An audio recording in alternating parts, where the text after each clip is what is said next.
Di video ini saya akan menjelaskan mengenai pelaksanaan tugas administrasi keuangan dan administrasi umum.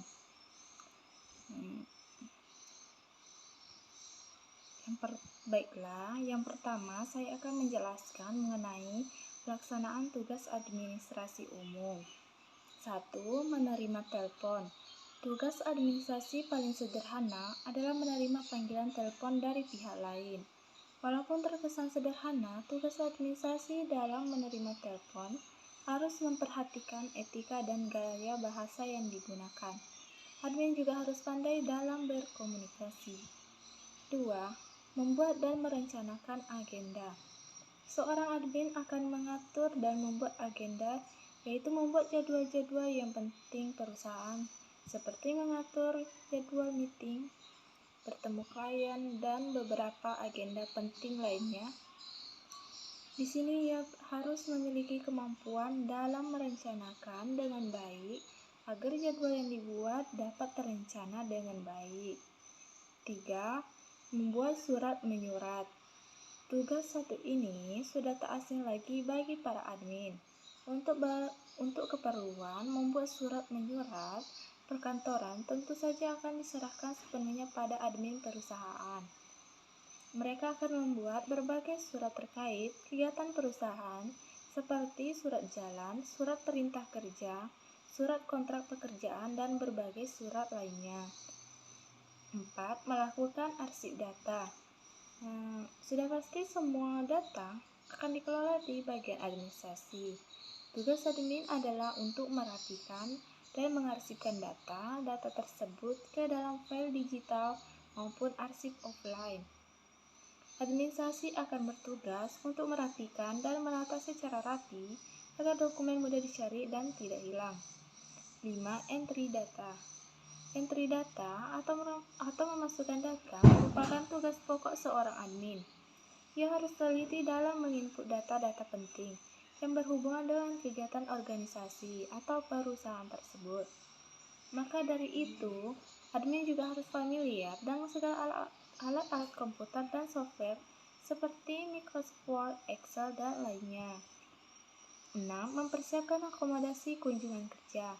Tak jarang perusahaan akan melakukan kerjasama dengan perusahaan lain yang memungkinkan untuk keluar kota untuk melakukan pertemuan.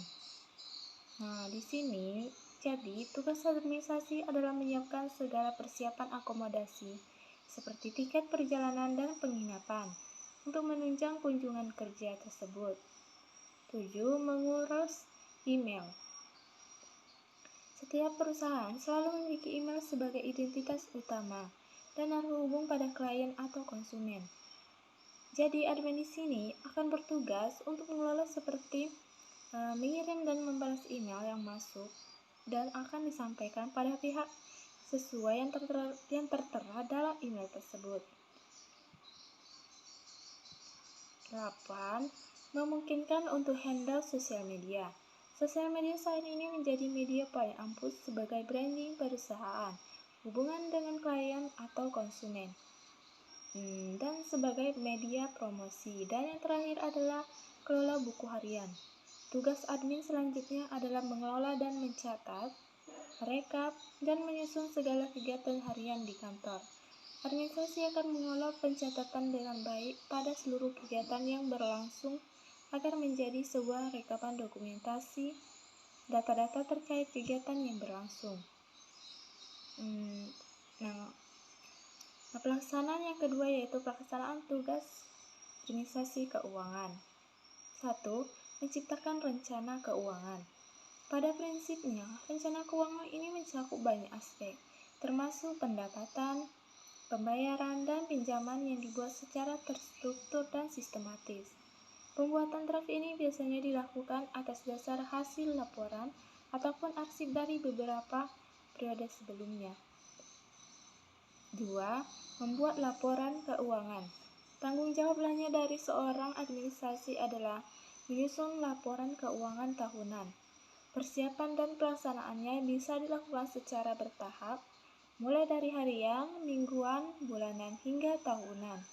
Seluruhnya bisa dilakukan berdasarkan nilai aktivitas atau aliran arus kas yang masuk dan keluar. 3. Mengelola uang tunai. Mengelola uang tunai atau modal ini pada umumnya menjadi tanggung jawab seorang manajemen keuangan.